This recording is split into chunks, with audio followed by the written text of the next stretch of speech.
여야가 국군 기무사령부에 이른바 계엄령 문건을 두고 공방을 이어갔습니다. 더불어민주당은 자유한국당이 돈 없는 물타기로 군 개혁을 가로막았다고 비판했지만 자유한국당은 과거 노무현 전 대통령 탄핵 전국때에도 기무사가 대응 문건을 만들었다며 정부와 여당이 정치적인 술책을 부리고 있다고 맞섰습니다. 국회로 가보겠습니다. 조태현 기자.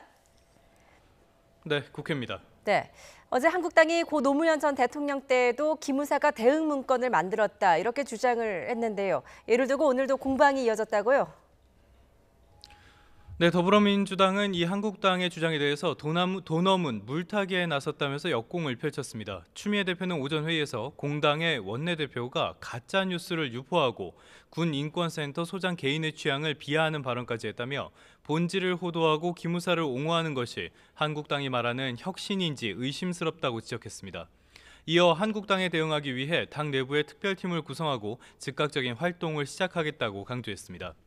기무사가 대통령과 국방부 장관의 통화 내용까지 감청했다는 의혹에 대해서는 군 최고 통수권자인 대통령도 두려워하지 않고 국민의 머리 꼭대기까지 올라앉았다며 그 대담함과 무모함에 기가 막힐 따름이라고 덧붙였습니다.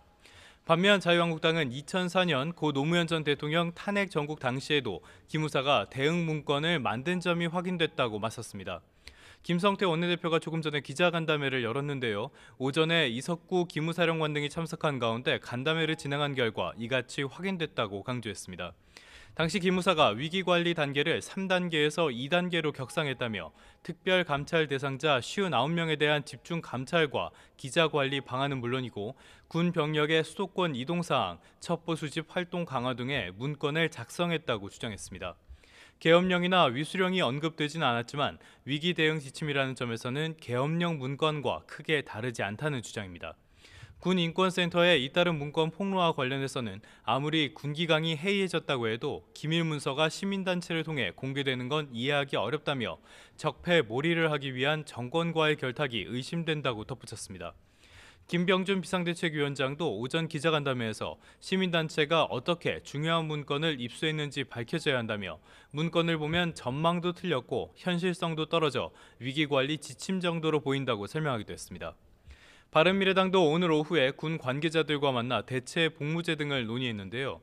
이 자리에서 김동철 비상대책위원장은 국방부와 기무사의 진실 공방을 거론하면서 송영무 장관의 해명이 옳다고 해도 국회에서 추태를 부린 것만으로도 장관의 능력이 상실된 것이라며 송 장관이 거취를 서둘러 결정해야 한다고 압박했습니다. 지금까지 국회에서 YTN 조태현입니다.